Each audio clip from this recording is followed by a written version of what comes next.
ሰላም ጤና ፍቅር በረከት ተመኘንላችሁ ወደ ቤተሰቦቻችን በያላችሁበት ዓለም ዳርቻ ሁሉ እንደምን ቆያችሁ። በአዲስ መረጃ ተገናኝተናል። ይህ አዲስ መረጃ መላው ዓለምን ያስገረመ ሆኗል። በተለይ ደግሞ የምዕራባውያን የዜና አውታሮች የዘገቡት አንድ መረጃ ነበረ። ቀደም ባሉት ቀናት እኛም ይህን መረጃ ወደ እናንተ አድርሰንላችሁ ነበረ። በ3 ቢላዋ የሚበላው ሰው ታሪክ ማለት ነው። የኢራን ጀነራል በትላንትናው ዕለት ወጥቶ በሰጠው መግለጫ በጣም በርካቶች ተደናግጠዋል። ይህም እንግዲህ ምናልባትም አያቶላ አሊ ኻሜኒም ላይሞቱ ይችሉ ይሆን እንዴ የሚል ጥርጥርን የፈጠረ ነው። እንግዲህ ኢራን በዚህ ነገር ትታወቃለች። ሞቱ ተብሎ በርካታ ጀነራሎቿ ከዛ ደግሞ እሷን በዝምታ ትቆይና ጀነራሎቹ ብቅ የሚሉበት ነገር በቀደመው 12 ቀኑ ጦርነትም እንዲህ አይነት ነገሮችን አለማስተናግዳ ነበር። አሁን ግን እንግዲህ ተስሚ እና ደግሞ ሌሎችም የዜና አውታሮች ኢራን አብዮታዊ ዘበኛ IRGC ልሳን የሆኑ ማለት ነው የሚለቀቁ መረጃዎች የታቀዱና ለፕሮፓጋንዳ የሚፈለጉ እንደሆነ ነው እንግዲህ እኔ የገባኝ ማለት ነውና ይህንን መረጃ አውጥተው በጣም በርካቶችን ያስደነገጠ ሆኗል። ይሄ ሰው ማን ነው? እኛም ዘግበንላችሁ ነበር። በ3 ቢላ የሚበላው ሰው ለን ጀነራል እስማኤል ቃኒ ይባላል። አሁን እንግዲህ ወጥቶ እስራኤል ይህንን የሆኑን ሁኔታ ለመጀው ሲል መግለጫ አውጥቷል። እንዲሆነው ምን ቀጥለው ብሎ ተናግሯል ማለት ነው። ምን ተፈጠረ የሚለው ነው እንግዲህ ከናንተ ጋር የምንፈትሸው። እንግዲህ በርካቶች ጀነራሉ ብቻ ሳይሆን አያቶላህ አሊ ኻሜኒም ላይ ሞቱ ይችላሉ፣ ምክንያቱም ቀብሩንም አላየንም አስከሬኑንም አላየንም የሚሉ ነገሮች በዝተዋል። እሳቸውም እንግዲህ እሳቸውን ለመጠበቅ ሊሆን ይችላል ሞተዋል የተባለው እየተባለም አንዳንድ ወሬዎች እየተናፈሱ ነው። የመረጃ ምን ይመስላል የሚለው ነው ልናጋራችሁ የወደድነው። አብራችሁን ስለምትሆኑ ከወዲሁ እናመሰግናለን። ኮማንት ጽጌኒንግ አክሶንቲዮ ሰናይ ቆይታ ይሆንላችሁ። ለመሆኑ ጀነራሉ ማን ነው ከሚለው ነው መጀመሪያ ያለብን። የኢራን ቂድስ ኃይል አዛዥ የሆኑት ጀነራል እስማኤል ቃኒን ስለሳቸው ነው እንግዲህ የምናወራው። ያውኑ ሁኔታቸው ጀነራል እስማኤል ቃኒ በቅርቡ በመጋቢት 2018 በእኛ በእነሱ ደግሞ 2026 ባስተላለፉት መልእክት በመካከለኛው ምስራቅ አዲስ ክልላዊ ስርዓት ኒው ሪጂናል ኦርደር እየተፈጠረ መሆኑን ነው የገለጹት ማለት ነውና ይሄ መግለጫቸው የወጣው በቅርቡ በእስራኤልና በኢራን መካከል በተቀሰቀሰው መጠነ ሰፊ ጦርነት አሁንም ባሉበት ጦርነት ማለት ነው። በዚህ ጦርነት እሳቸው በህይወት መኖራቸውን ለማረጋገጥ ጭምር እንደሆነ ነው እየተነገረ ያለውና በጥር 2020 ጀነራል ቃሲም ሱሌይማን በአሜሪካ ድብደባ ከተገደሉ በኋላ የቁድስ ኃይል ዋና አዛዥ በመሆን የተሾሙት ናቸው እኚህ ሰው። ይህ ኃይል እንግዲህ ከኢራን ውጭ ያሉ የውጊያ እና የስለላ ስራዎችን የሚመሩ የኢራን አብዮታዊ ዘበኛ IRGC ክንፍ ናቸው። የኢራን የጀርባ አጥንት ነው ሲባሉ የነበሩት። ለዛ ነው በጣም ከፍተኛ ድንጋጤን ፈጥሮ የነበረው የእሳቸው ሰላይ መሆኑ ማለት ነውና እንግዲህ እሳቸው ሰላይ ናቸው ተብሎ ነው የወጣው መረጃ። ለኢራንም እነ ሞሳድና ለCIA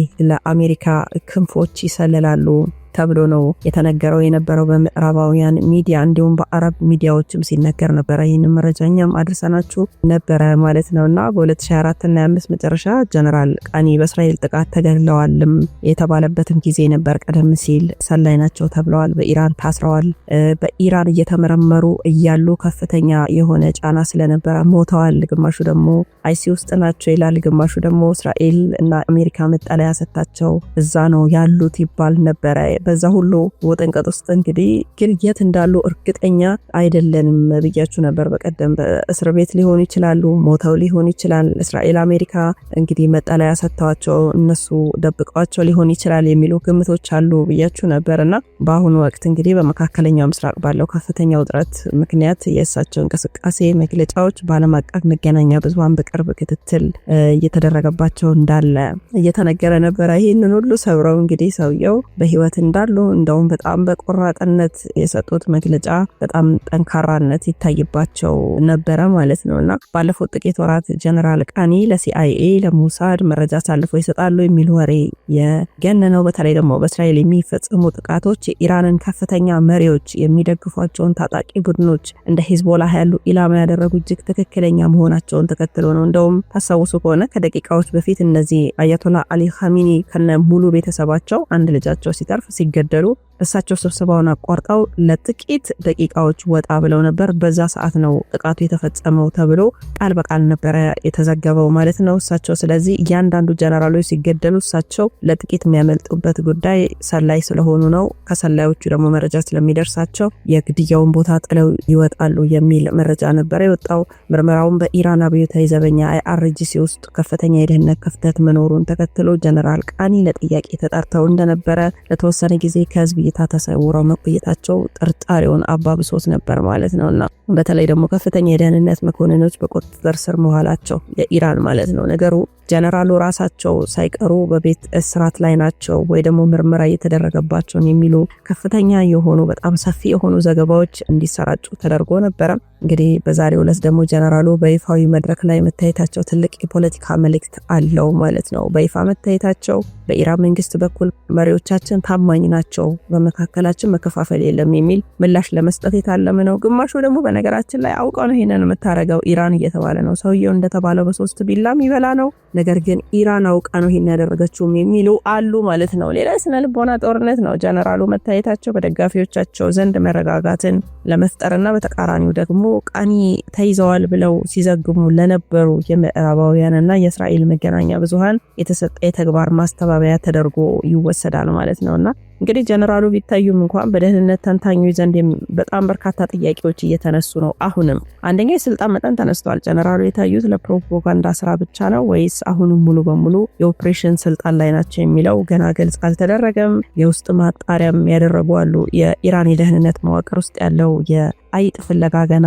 አላለቀም። ቃኒ መታየታቸው ከጥርጣሬ ነፃ መሆናቸውን ሊያመለክት ቢችልም በዙሪያቸው ያሉ ረዳቶቻቸው ላይ የሚደረገው ክትትል ግን እንደቀጠለ ነው ማለት ነውና ጀነራል እስማኤል ቃኒ በይፋ ወጥተው በይፋ ታይተው ለጠላት እየሰለሉ ነው የሚለውን ወሬ ለጊዜው አቅሽፈውታል። ሆኖም ግን በኢራን ከፍተኛ ወታደራዊ ክንፍ ውስጥ ያለው ጥርጣሬና የደህንነት ጥበቃ አሁንም እጅግ ጥብቅ እንደሆነ ይታወቃል። የኢራን የበላይ መሪ አያቶላ አሊ ኻሜኒ እንደሚታወቀው ከማለፋቸው በፊት ከፍተኛ የጥበቃ ጥምረት ያላቸው መሪ ናቸው። እንደ እስራኤልና ኢራን ያሉ ሀገራትን በቀጥታ ጦርነት ውስጥ በሚሆኑበት ጊዜ መሪው በጣም ሚስጥራዊና ደህንነቱ የተጠበቀ ወደሆነ ስፍራ ሴፍ ሃውስ ይሉታል እንደሚወሰዱ ይታወቃልና ጥቂት ደቂቃዎች ሲቀሩት እሳቸው ሊገደሉ ነው ያመለጠው የሚለው ዘገባ በጣም በሰፊው ነበር ሲዘገብ እየነበረው፣ እኛም ነግረናችሁ ነበረ ማለት ነው። ስለዚህ ጥቂት ደቂቃዎች ሲቀሩት አመለጠ የሚለው ዘገባ ብዙ ጊዜ የሚሰራጨው በደህንነት መዋቅር ውስጥ ያለ የሚለውን ጥርጣሬ ለማጠናከር ነው ብለው ነው አሁን ላይ ወጥተው ምላሽ እየሰጡ ያሉት። የአረብ ሚዲያዎች፣ የአውሮፓ ሚዲያዎች እንዳለ የምዕራባዊ ሚዲያዎች እንዳለ ነበር ይህን ዘገባ ያወጡት ማለት ነው። ባለፉት ወራትም በርካታ የኢራን አብዮታዊ ዘበኛ IRGC ከፍተኛ መኮንኖች በሶሪያ፣ በሊባኖስ፣ በራሷ በኢራን ውስጥም በተሰነዘሩ ጥቃቶች መገደላቸው እውነት ነው። ይህንን በደህንነት መዋቅሩ ላይ ታላቅ የሆነ ስጋት ፈጥሯል። የአሊ ኻሜኒ ቤተሰቦች ለምሳሌ ልጃቸው ሙጅታባ ኻሜኒ ተገደለ ተብሎ ነበር። ታሳውሱ ከሆነ ተገደለ፣ ሁሉም ተገለዋል ተብሎ ምንም ለዘር እንኳን የተረፈ አንድም ሰው የለም ተብሎ ነው እንግዲህ ሙጅታባ ኻሜኒ ደግሞ ብቅ ያለው ማለት ነው። እና ሙጅታባ ኻሜኒ በነገራችን ላይ መግለጫ ይሰጣል። እሱ ተሾሟል ተባለ እንጂ በአካል እስካሁን ድረስ አልታየም። ስለዚህ እሱም ሞቶም ሊሆን ይችላል ወይ ደግሞ አይሲ ውስጥ ሊሆን ይችላል እየተባለ ነው። እና ዓለም አቀፍ የዜና ተቋማት እና አልጀዚራ፣ ቢቢሲ፣ ሮይተርስ በሰበር ዜናነት የሚያሰራጩትን ጉዳይ ነው እንግዲህ አሁን እያየን ያለ ነው ማለት ነውና በመረጃ ጦርነት ወቅት እንዲህ ያሉ ወሬዎች ሆን ተብለው የሚለቀቁባቸው ምክንያቶችም አሉ። በነገራችን ላይ ለምሳሌ የስነ ልቦና ጫና ማድረግ፣ በኢራን አመራሮች መካከል መተማመን እንዲጠፋ፣ ውስጣችን ሰላ ያለ የሚል ድንጋጤ ለመፍጠር፣ ሌላው የመረጃ ግራ መጋባት ነው። እውነተኛው መረጃ ከሐሰተኛው ጋር ተደባልቆ ህዝቡና ተከታዮቹ ግራ እንዲጋቡ ለማድረግ፣ ሌላው አሊ ኻሜኒ መሞታቸው፣ ሲሞቱ ስብሰባዎችን እያካሄዱ መሆናቸው የኢራን ይፋዊ መገናኛ ብዙሃን ደግሞ የዘገቡበትን መንገድ አለ። ጥቃቶች በማንኛውም ሰዓት ሊሰነዘሩ ስለሚችሉ ከፍተኛ ጥንቃቄ ላይ ነው ያሉት የሚሉም አንዳንድ መረጃዎች እየወጡ አሉና ሙጅታባ አሊ ኻሜኒ አሁን በህይወት እንዳሉ ቢታመንም ግን ደግሞ በአካል አልታዩም። በዚህ ላይ ደግሞ አባታቸው አስከሬናቸው አለመታየቱ እንዲሁም ደግሞ ቀብር አለመከናወኑ ከፍተኛ ጥርጥርን ፈጥሯልና ሙጅታባ አሊ ኻሜኒም በአንዱ ቀን ብቅ ይላሉ እየተባለ ነው ተሰግቶ ያለው ማለት ነው። እንግዲህ ጀነራል እስማኤል ቃኒ ከውልደታቸው ጀምሮ ያለው ውጥረት የሞላበት ህይወት ነው ያላቸው። አወዛጋቢ የሆኑ ጥሩም ጎንም መጥፎ ጎንም ያለው ታሪክ አላቸው። ውልደታቸው በ1957 ነው። በኢራን መሻሃድ ነው የተወለዱት። ወታደራዊ ጅማሬዎቻቸው በ20ዎቹ የዕድሜ ክልል ውስጥ እያሉ የኢራን አብዮታዊ ዘበኛን IRGC ነው የተቀላቀሉት። በኢራን ኢራቅ ጦርነት 1980 እስከ 1988 በቆራጥነታቸው ነው ታዋቂ ተወዳጅነትን ያተረፉት ቃኒ ለረጅም ዓመታት የጀነራል ቃሲም ሱሌይማን ቀኝ እጅና የቁድስ ኃይል ምክትል አዛዥ ነበሩ። ሱሌይማን እንግዲህ በካሪዝሙና በንግግር ችሎታው የሚታወቅ የሜዳ መሪ ሲሆን ቃኒ ግን ከበስተጀርባ ሆኖ ስልታዊ ስራዎችን፣ ፋይናንስ፣ ያስተዳደር ስራዎችን የሚመራ ዝምተኛው ጀነራል በመባል ይታወቃሉ። ጥሩ ተብለው የሚጠቀሱ ደጋፊዎቻቸው የሚያነሷቸውም ነገሮች አሉ። ሱሌይማን በ2020 በአሜሪካ ድብደባ ከተገደሉ በኋላ የቁድስ ኃይል ሳይፈራረስና ሳይበተን እንዲቀጥል ማድረጋቸውን በከፍተኛ ሁኔታ ያደንቃሉ። ሌላው የምስራቅ ትኩሳት ነው። እንደ አፍጋኒስታን፣ ፓኪስታን፣ መካከለኛው እስያ ባሉ ሀገራት የኢራንን ተጽዕኖ በማስፋት ረገድ ታላቅ ስኬት እንዳላቸው ይነገራል። ታማኝ ናቸው ይሏቸዋል ደግሞ በሌላው ገጽ ማለት ነው። እንግዲህ እሳቸው ከሃዲ ናቸው፣ ኢራንን ክደዋል፣ ኢራንን አጋልጠዋል፣ ኢራንን መቀመቅ አውርደዋል ነው የሰሞኑ መረጃ የነበረው ማለት ነው። ግን ደግሞ በሌላ ጎኑ ታማኝ ናቸው ይባላል። ለአብዮትና ለበላይ መሪው ለአሊ ኻሜኒ ያላቸው ታማኝነት የማይናወጥ እንደሆነ ደግሞ የሚገልጹ አሉ ማለት ነው። ሌላው በጣም እሳቸውን መጥፎ ናቸው የሚሏቸው አሉ። አወዛጋቢ ታሪኮች አሏቸው ይላሉ ተቺዎቻቸው። የጥላቻና የግጭት መሐንዲስ ናቸው ይሏቸዋል። በየመን፣ በሶሪያ፣ በኢራቅ ለተካሄዱት ተላላኪ ወይ ደግሞ ፕሮክሲ ጦርነቶች በገንዘብና በሰው ኃይል ድጋፍ በማድረግ ቀጠናውን ወዳልተረጋጋ ሁኔታ ውስጥ ከተዋል ተብለው ይወቀሳሉ። ሌላው የሰብአዊ መብት ጥሰትን ያደርጋሉ ነው። በሶሪያና የእርስ በርስ ጦርነት ወቅት የአሳድን መንግስት በመደገፍ በሺዎች የሚቆጠሩ ንጹሃን ዜጎች እንዲፈናቀሉ፣ እንዲገደሉ ሚና ነበራቸው ተብለው ይከሰሳሉ። ሽብርተኛ ናቸው ይባላሉ። በተለያዩ ሀገራት አሜሪካን ጨምሮ በሽብርተኝነት መዝገብ ውስጥ የሰፈሩ ናቸው። በዓለም አቀፍ ደረጃ ማዕቀብ የተጣለባቸው ሰው ናቸው። እንግዲህ አሁን ያለው ታሪክ በእስራኤል የተገደሉት የሂዝቦላህ መሪዎችን ተከትሎ ቃኒ ለሞሳድ መረጃ አሳልፈው ሰጥተዋል የሚል ወሬ በስፋት እየተናፈሰ ነበር። ሰሞኑን በኢራን የደህንነት አካላት ለጥያቄ ተጠርተው እንደነበረ እንዲሁም በምርመራ ወቅት የልብ ህመም አጋጥሟቸው ሞተዋል፣ ግማሹ ደግሞ አይሲዩ ናቸው የሚሉ ዘገባዎች ወጥተው ነበረ።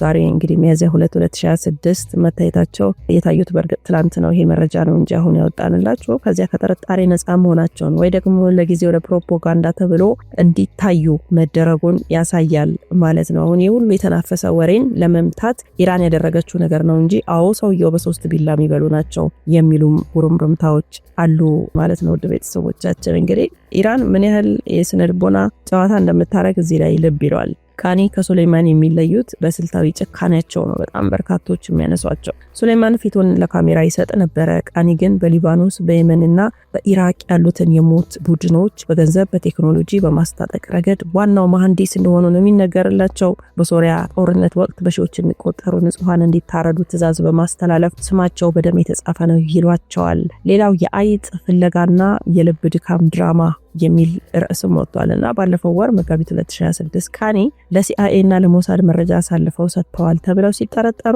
በኢራን የደህንነት ተቋማት እነሱ እንደሚሉት IRGC በምህጻረ ቃሉ ማለት ነው በIRGC ውስጥ የተደረገ ምርመራ እጅግ ዘግናኝ ነበር ተብሎ ነበር። እኛም አድርሰናችሁ ነበርና በምርመራ ወቅት የልብ ድካም አጋጥሟቸዋል ተብሎ የተወራው በእውነት በቶርቸር ወይ ደግሞ በስቃይ ምክንያት ይሆን ወይ ደግሞ መረጃ እንዳይሰጡ ተብሎ የተደረገ ሴራ እስካሁን ሚስጥር ነው ማለት ነው። ሌላው የሙጅታባ ኻሜኒ አጃቢ ናቸው ነው እየተባለ ያለው። አሁን ዛሬ መታየታቸው ትልቅ ድራማ ነው የሚሉ አሉ። አሊ ኻሜኒ መገደላቸውን ተከትሎ ስልጣን ለያዙት ለልጃቸው ለሙጅታባ ኻሜኒ ቃኒ እንደ ታማኝ ውሻ ሆነው እንዲያገለግሉና የጦር ኃይሉ እንዳመጽ ለማረጋጋት እየተጠቀሙባቸው እንደሆነ ይነገራል። ቃኒ በትላንትናው ዕለት የታዩት በገዛ ፈቃዳቸው ሳይሆን አለን ለማለት እንዲገደዱ ተደርጎ ነው የሚሉም አሉ። ሌላው በቢሊዮን የሚቆጠር የጥቁር ገበያ ንግድ ነው የተነሳው። ቃኒ የቁድስ ኃይልን ሲመሩ ድርጅቱ በዓለም ዙሪያ የሚያካሂደውን የአደንዛዥ ዕፅ ዝውውርና የገንዘብ ማጠብ ስራ መኒ ላውንደሪንግ በበላይነት ቢቆጣጠራሉ ይባላሉ። ይሄ ገንዘብ ነው እንግዲህ ዛሬ በመካከለኛው ምስራቅ የሚነደው እሳት ማገዶ የሚሆነው ማለት ነው። እንግዲህ እነዚህ ናቸው የሚወጡ መረጃዎች። ግማሹ እንደዚህ ነው ይላል፣ ግማሹ ደግሞ አይ እንደዚህ አይደለም ይላል። እንግዲህ ነገ ከነገ ወዲያ ደግሞ የሚቀራ ይኖራል ማለት ነውና ጀነራል እስማኤል ቃኒ የጥላው ስር አዛዥ ይሉታል፣ ሌሎቹ ደግሞ የክህደት መሐንዲስ ነው ይሉታል፣ የሰብአዊ መብትን ሚጥስ ነው ይሉታል። ስለዚህ እንግዲህ የሂዝቦላህ መሪ ሐሰን ነስረላህና ተኪው ሐሺም ሳፊየዲን እጅግ በሚስጥር በተያዘ ስፍራ መገደላቸው ይሄ ሰው መረጃውን አሳልፎ የሰጠው ከውስጥ ያለ ሰው ነው የሚል ድንጋጤ ፈጥሮ ነበርና ቃኒ ከነዚህ መሪዎች ጋር የቅርብ ግንኙነት የነበራቸው በመሆኑ የመጀመሪያው ተጠርጣሪ ነበሩ ማለት ነው። እና ባለፈው ወር መጋቢት 2026 ቃኒ ለቀናት ተሰውረው መቆየታቸው በኢራን አብዮታዊ ዘበኛ IRGC ቁጥጥር ስር ውለው በከባድ ምርመራ ላይ እንደነበሩ ነው አሁንም የሚወጡ መረጃዎች የሚያሳዩትና አስገድደዋቸው ነው የወጡት አደባባይ ነው እየተባለ ያለው። በዚህ ምርመራ ወቅት የልብ ድካም አጋጥሟቸዋል ተብሎ የተወራው ለሞሳድ መረጃ ሰጥተዋል የሚለውን ክስ ለመሸፈን ወይ ደግሞ በምርመራ የደረሰባቸውን ስቃይ ለመደበቅ የተደረገ ሴራ ነው ተብሎ ይጠረጠራል። እንግዲህ ዛሬ ላይ ግን የመታየታቸው ትርጉም በይፋ መታየታቸው ጥርጣሬውን አሁንም አላጠፋውም ማለት ነው። ይልቁንም ሙጅታባ ኻሜኒ የአባታቸውን ቦታ ሲይዙ የጦር ኃይሉ እንዳያምጽ ቃኒ እንዳሻንጉሊት እየተጠቀሙባቸው ነው የሚል አዲስ ጥርጣሬን ፈጥሯል። ቃሲም ከሱሌማን ከተገደለ በኋላ የቁድስ ኃይል ሳይፈራረስ በመምራቱ የመቋቋም ግንባር ወይ ደግሞ አክሲስ ኦፍ ሬዚስታንስ አጠናክረዋል በማለትም በርካቶች የሳቸው ደጋፊዎች አሉ።